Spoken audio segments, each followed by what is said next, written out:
would like to apologize in advance if I have any grammatical errors and such, since I'm not a native English speaker. This all started in my 3rd year of university, and I just turned 18. And yes, you can be in your 3rd year at that age, because we had a different educational system back then. It was just the start of the semester, and we were starting to get to know our new teachers.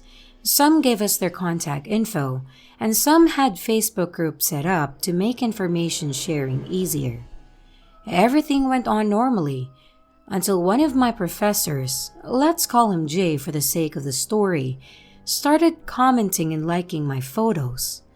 Jay was one of the young professors at school, and he was just taller than me by a couple of inches, and he had a small frame. Physically, he was not intimidating at all. It was his cleverness that intimidated the students. I didn't think much about the Facebook likes and comments, since that was seen as a bit normal for teachers here to do that. But then one day after our class, I received a text message from a random number. When I read it, it was Jay. He asked about how our class was, and I answered him. Looking back, I should have wondered and worried about how and why he had my number. Jay's subject was a foreign language that we did not want to study at all, but had to. So of course, my friends and I had a hard time during lessons and exams. I think Jay noticed that and took advantage of it. So the next day, Jay texted me and offered to give me and my friends special classes for free on his subject. My friends and I were naive and easily agreed on it. So the date was set, Saturday at 10 a.m. in a mall.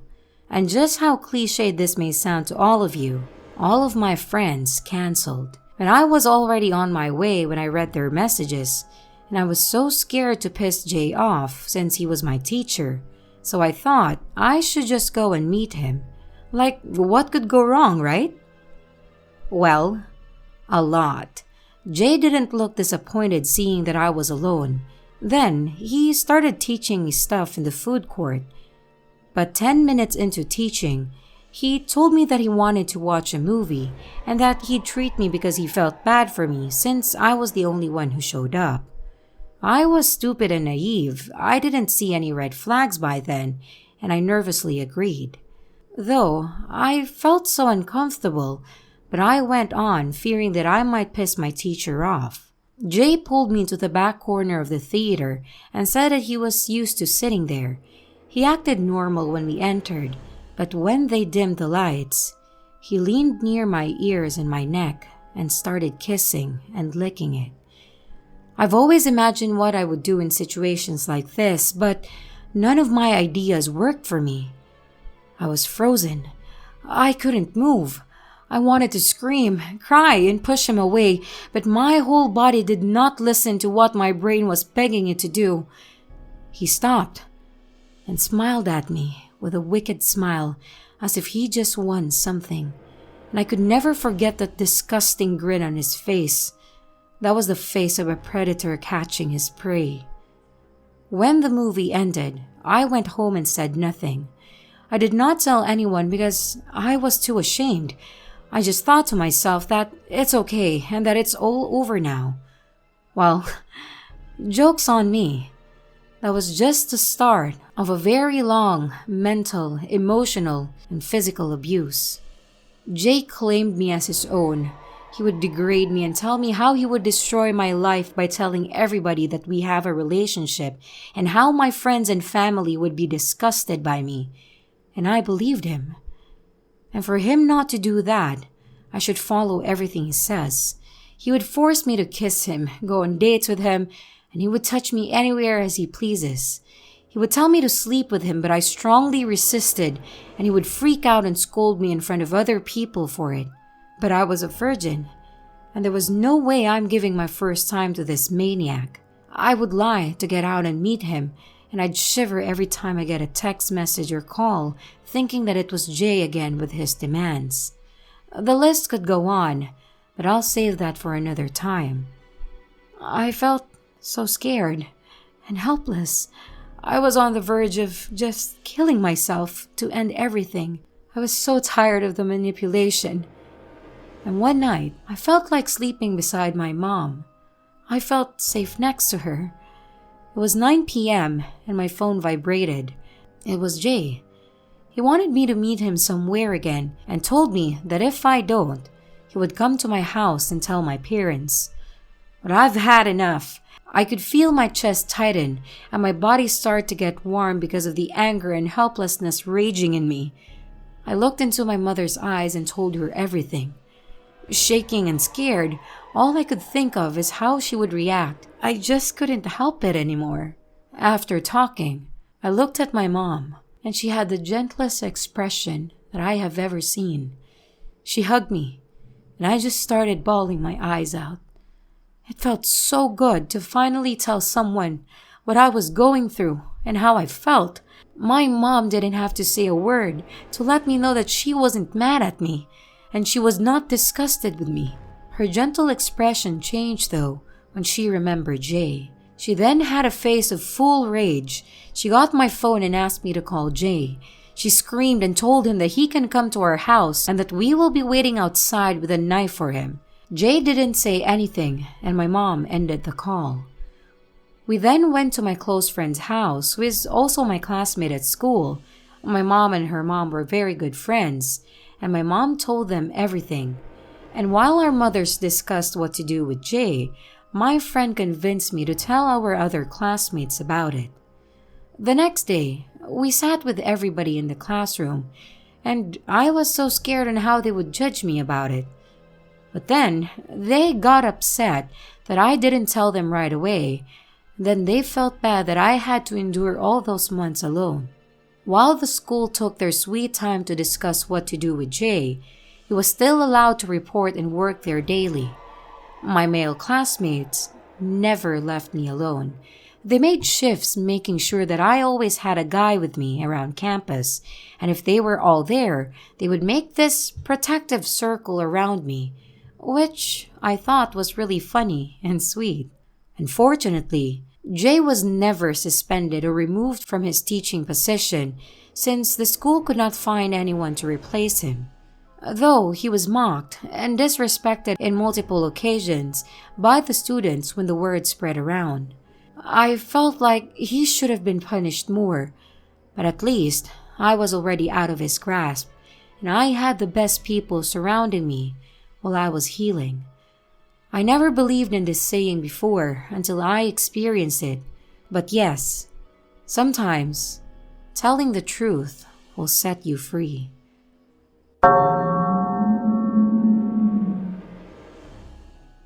So, I used to work as a personal trainer at a very familiar gym in my city to help pay for college. The neighborhood this gym was located in has 2 other gyms across the street, so we would have a lot of clients changing from place to place. I worked the night shift since I was out of class at around 6 p.m. and worked from 6:30 p.m. to 10:30 p.m. Usually, a lot of guys would go for experimental classes at night, and I was known for working with the bodybuilders. At around 9 p.m., this huge guy with a very arrogant posture walked in for an experimental class. The secretary immediately sent him to me, and I was more than happy to help him out, although I was pretty sure he already worked out and needed no help whatsoever. Weird, but okay. Throughout the whole hour, this guy would ask me very personal questions. Where do you live? Are you single? What's your shoe size? Etc. And as I was working, I just politely tried to keep our conversation focused on the training and exercises and stuff. When the class was over, he looked at me and said, "Can I have your number?" Me. "I'm sorry, but I have a fiancé," which was true, by the way. Creepy guy. "Are you sure? I don't usually take no as an answer." Me. Already wishing I wasn't at work so I could just walk away from him. "Yes, I'm here just to help you exercise properly. Nothing else." Then this guy just puts his finger at my face, and he says, "When I get my gun, you won't say no to me." And then he just walked out the door. For almost a month, I needed to ask a male coworker to go with me to the parking lot late at night, because this guy would be at the corner waiting for me to get out. He would stare at me and smile and wait for me to leave. Later, I found out he was at the gym across the street, and he took my car's license plate. I had to ask one of my clients, who was a cop, to scare him away. To this day, I can't get his smiling face out of my head.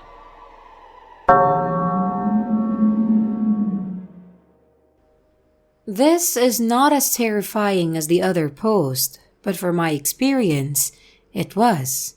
Just a little background of myself. I'm a 5', 100-pound, 20-year-old female, and I live very close to my city's worst neighborhood.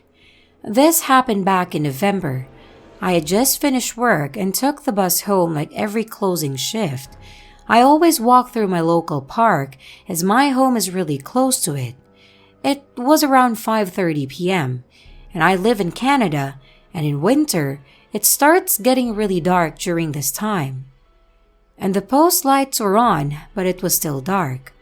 I proceeded to walk as nobody was there, and I enjoy my alone time, especially while walking.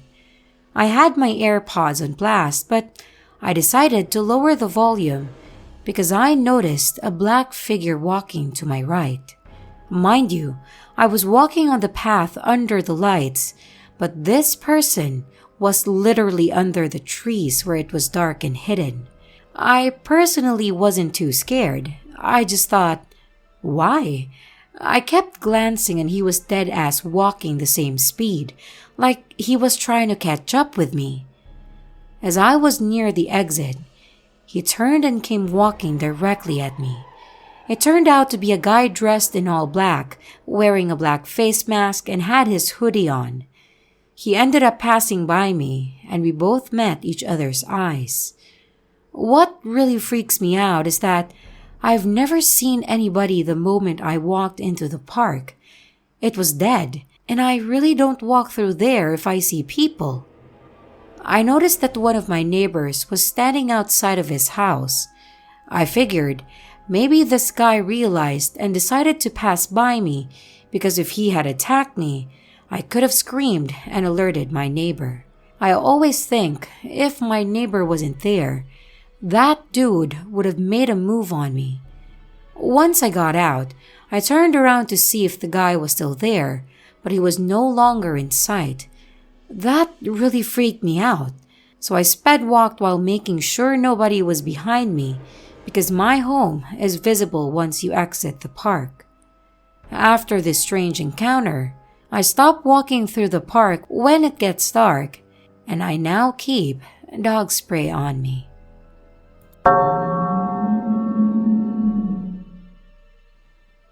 So I'm not sure if this actually belongs here or if it's even going to be that scary, but this has stayed with me for several years and probably will for the rest of my life. I don't know if it's because of the unsettling feeling that it still gives me to this day, or if my young age has to do with it.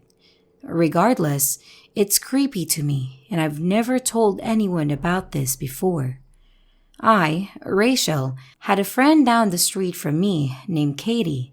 I was around the age of 10, and I think Katie was 14. All I know is that she was definitely quite a bit older than me.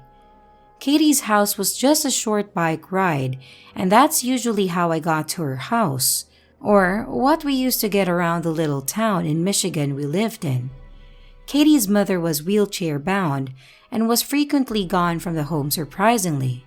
Her grandma lived in the home and was also wheelchair-bound. Katie's father was not present the whole time that I had known her, which was about 1 year at that time. Katie also had a cat whose name was Tigger. This is important for later. There's only 2 incidents that I had with Katie, and that's all it took for me to never hang out with her again. I had been to her house here and there before that, but I never felt comfortable there and always had like that hair sticking up on the back of my neck feeling whenever I was. Katie's family was rich. This is also important for later. I grew up moderately poor, so going to a house that had tons of toys, food, games, and TV was enough to make me ignore this uneasy feeling I kept experiencing. The first incident is when Katie and I were riding bikes into town. Usually, we take separate bikes, but this time, Katie wanted me to ride this wagon carriage thing she could hook to the back of her bike. We were going to get Slurpees from 7-Eleven, so I was super excited and happy because Katie's mom had given her money to help pay for my Slurpee too, since I didn't have any. After we had gotten Slurpees, we started to ride back and came across those wells that you see on the sidewalks. This one was a circle and had big slots in it that could fit about the size of my hand in each one. Katie pulled us over and told me to get out. I came up to the well with her and she told me to look how far down it was. I did, and then she pulled out $1 in front of my face and started laughing. She said it would be funny to throw this down the well because it's just money, who cares? I started laughing too out of confusion and agreed because I wanted to be cool. Then Katie's face turned stoic and she pushed the $1 in my hand and said throw it down there. I looked at her and down at the well and asked if she was sure. She started to laugh again and said, "Yeah, hurry up," and I threw the $1 down. That's when Katie gets up super fast and starts screaming at me that she's going to tell her mom what I did. I stood up and started freaking out saying that I was sorry and I thought she said it would be funny.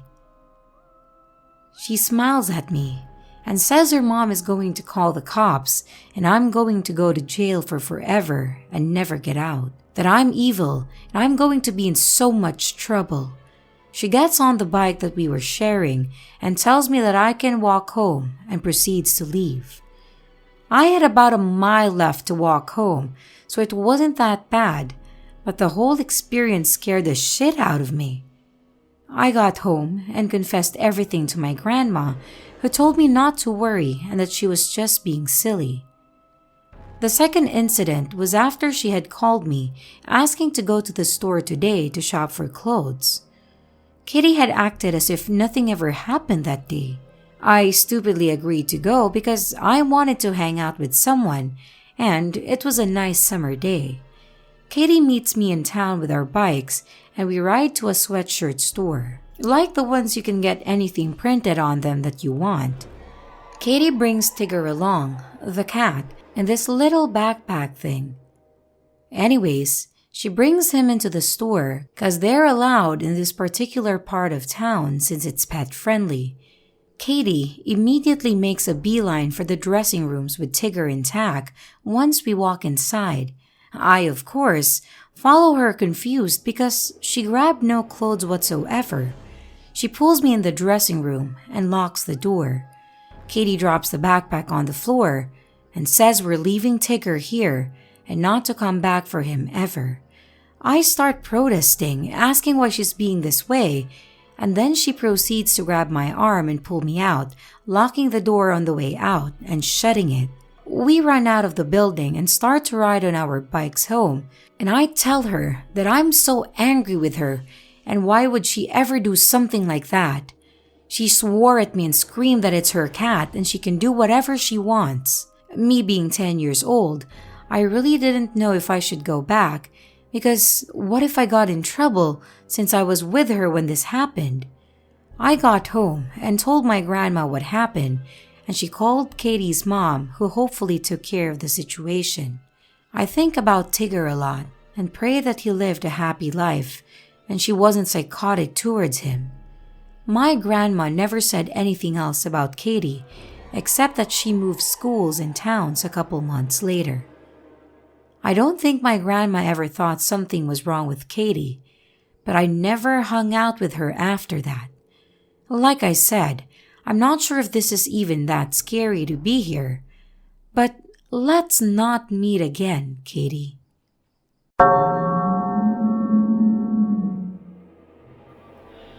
I live in an apartment centered in a cluster of 3-story buildings surrounded by woods and roads. It has never been a great place, but also not an extreme ghetto location, more or less hanging on a thin thread of becoming a rough neighborhood. I moved here in hopes of starting a family, which failed, but that's a story for another day. Next to my apartment house lives my mother in an exact copy of my apartment house. I would visit her on a daily basis due to her persistent hounding of me to do so. In the apartment next to hers lived a man who we shall call Brad. You see, Brad used to go to a special school due to his severe autism. He would gain help from a social worker, and on occasion, they would come by and clean his apartment. He would always say hello and smile with a bright smile, correcting his glasses as he told us the importance of bowling. But he was alone and couldn't find love very easily. Brad was homosexual, and having problems with his social skills made it hard for him to get a man. So when my mother saw another man kiss Brad on the cheek before leaving, it made her very happy. But then, the odd visits started to happen. The man seemed to have a wife and a child who both started to live at Brad's apartment. They would greet us with a polite smile and tell us in detail how they came to our country just a year ago. They would also tell us things that we didn't really ask for, like praising my mother's looks. They would open the door if we walked up to my mom's apartment just to talk, even suggesting we attend church with them, but we declined since neither of us is religious of that kind. The man would on occasion knock on my door by mistake, thinking it was Brad's apartment. At one time, he stood in my hallway after I forgot to lock the door by mistake. Brad then started to write to me on Facebook, complaining about how they kept moving his books or would borrow money and never give it back. I told him to either tell them to pay him back or move out. He simply sent a thumbs up, and I would not see him until a week after, in which he was heading out to do some bowling. He seemed extra cheerful, and we promised to look at his new bike when he got home with it the next day. But it would not come to be, because 2 days later, a blood-curdling scream could be heard from the house, and what I thought was a woman ran across the grass field outside the apartment and vanished among the buildings. I took a blanket and stood on the balcony hoping to see the person who ran off, but nothing, and it would take over an hour before I heard someone outside. It was the smiling man on the phone with someone, and another man in distress screaming on the phone for someone to come. I walked out on my balcony, which was not very high from the ground, and asked what was wrong. The person, Brad is dead, the man cried, sitting now on his knees. The smiling man, not showing any emotions, kept speaking to the person on the phone, and asked me, "Where are we?" We're at Lavender Road 66 at 7744. Why?" The smiling man repeated it, and it would take 15 minutes for an ambulance and a police officer to finally show up. At 4 a.m., the police knocked on my door to ask me some questions, and I could only tell them what I knew. I would later search for his cousin on Facebook in distress, asking her to check on Brad. She denied him being dead and blocked me. I felt guilty. Perhaps I was wrong. But sadly, no. After weeks of rumors between neighbors and on a forum, it became confirmed. Brad had been killed in the most gruesome way one can imagine. And the one who did it? The smiling man. He would deny murdering Brad, saying it was what he wanted, that a sex game went wrong, ending in his life. A newspaper would later publish pictures of a reenactment of the crime. He had been tied down, with weights on ropes around his neck, and other things I can't write down here. Clearly, it was no sex game. A story would be set up, how Brad and this man had a relationship, that his faith would be an issue if he became caught with another man, on how they used Brad for money and living rent-free, on how he would send letters to my mother asking for her hand. But thankfully, the man would gain 15 years in prison, plus being sent home to his native country and banned from entering the country forever, but he tried to get it overturned. It was no use, and the evidence towards him stacked up. The question came to me if I wanted protection. I said no, because somehow I don't think he'll be back. But that being said, smiling man, let's not meet ever again. I hope you burn in hell.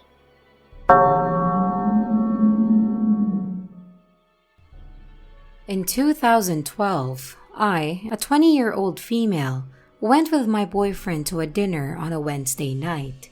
This place advertised, "Free Pie Wednesday when you spend this amount of money." The restaurant was right by his apartment, literally less than a 5-minute drive. It was a rainy night, and the restaurant was in a southern college town, but not close enough to campus to get much of a late-night crowd, and definitely not in the rain. Both of us enjoy quiet places, so we spontaneously decided to give it a try. The place was a normal, bland-looking chain restaurant shaped like a U. From one end of the restaurant, it would be impossible to see what was going on the other end. It's around 9 p.m., and not all restaurants are going to be open past then, but diners like this often are. The Waffle House and Denny's near campus is usually pretty hopping late into the night, and this place is empty except for one bubbly female staff member. I've been in food service, so I asked the waitress what time they close because I hate it when people come right at closing time. She says they were open till midnight, so lucky us. Our waitress was a skinny, petite, maybe 30-year-old woman who sat us away from the front. She introduced herself as Sally, and right away, I got the distinct feeling that she was lying about her name. It's the way she took a moment to smile after she said it. It reminded me of the way my sister, who is a certified pathological liar, would slip in a little lie. Something was a little off, but nothing alarming. I mean, my sister is completely harmless. I noticed Sally isn't wearing a name tag, just jeans and a polo shirt. She gives us the menus and again says her name is Sally. And again, I'm picking up on those subtle body language cues that I learned from living with a habitual liar. So I'm thinking, Sally is full of crap. It stands out in my memory as my first impression. My second impression was, damn, this lady talks a lot. I haven't seen you before. Are you new? Here for college? I had great roommates in college. Do you have any roommates? Aren't Thursdays the worst? There's nothing to do. Do you have any plans for later? It was kind of annoying, but she seemed nice, if a bit fake, and we figured she was bored out of her mind and making an effort to get tips by being friendly. It became clear that we were the only guest, and there weren't even other food servers for her to talk to. As far as I could see, it was just the three of us. We didn't want to be rude, so we just answered her obnoxious questions, thinking that it was an attempt at small talk. After our main dinner, she takes our order for pie and then starts chatting up about the weather.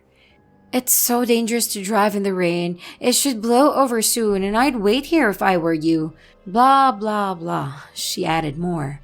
I started to get a bit creeped out, like, why was she being so clingy? It was not necessarily a feeling of being in danger, but more like, why are you so obsessed with me? So I get creeped out, but then feel bad for it. Who do I think I am, Regina George, hitting on some nerd? The lady probably just needs to bring home some tip money.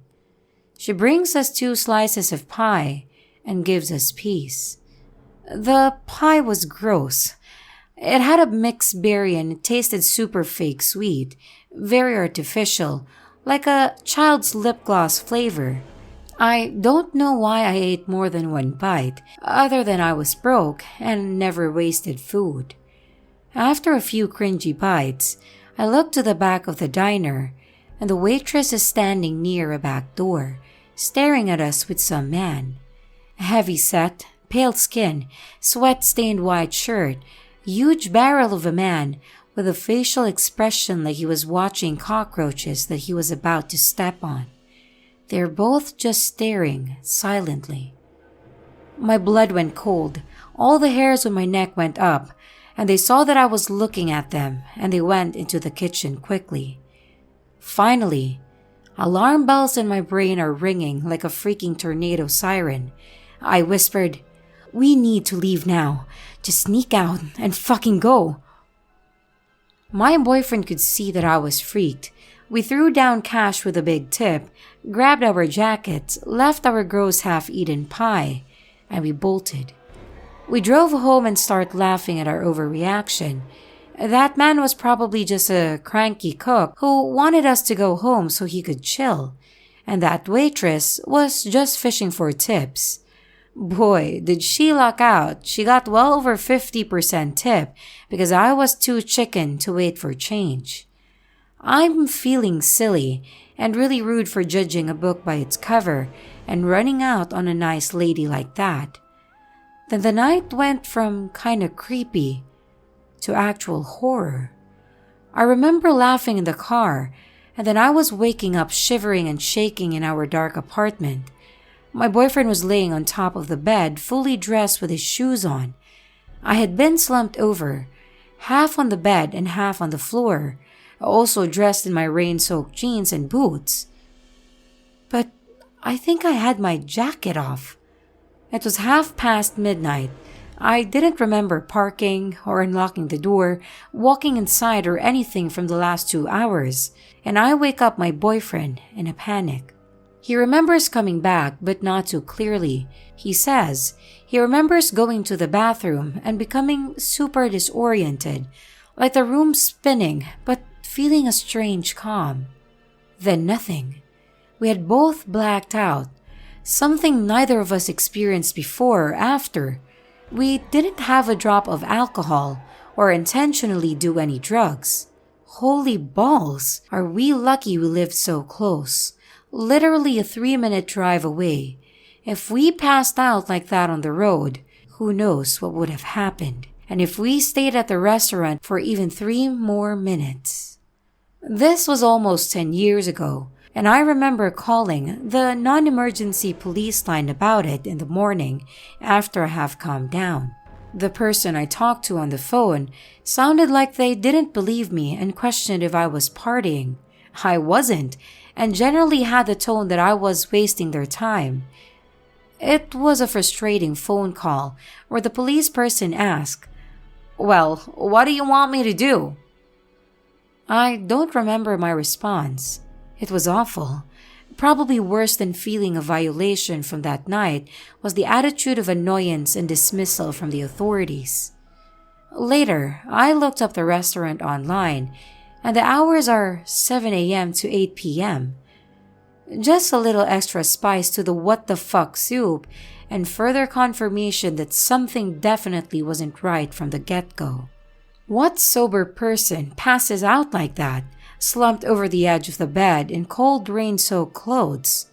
2 sober people with no history of fainting just collapsed for no reason. I think we've all been told to never leave your drink alone if you go out to a bar or party.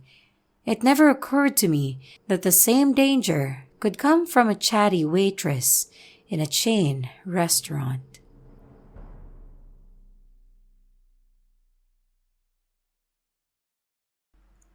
Hello everyone, it's your creepy sister here. Thank you so much for watching the video. I really appreciate each and every one of you. But I would also want to thank my awesome patrons, Fire05, Gabriel, Maskino, and Ralph. If you want to support the channel further, you can be a patron too. But remember, it's appreciated, but never a requirement. I would also like to announce that we have merch now. The link is in the description of the video, along with all my other social media links, like my Discord server, Twitter, Instagram, and others. You can connect with me and send your stories there. And don't forget to like and subscribe if you haven't yet, and comments are highly appreciated.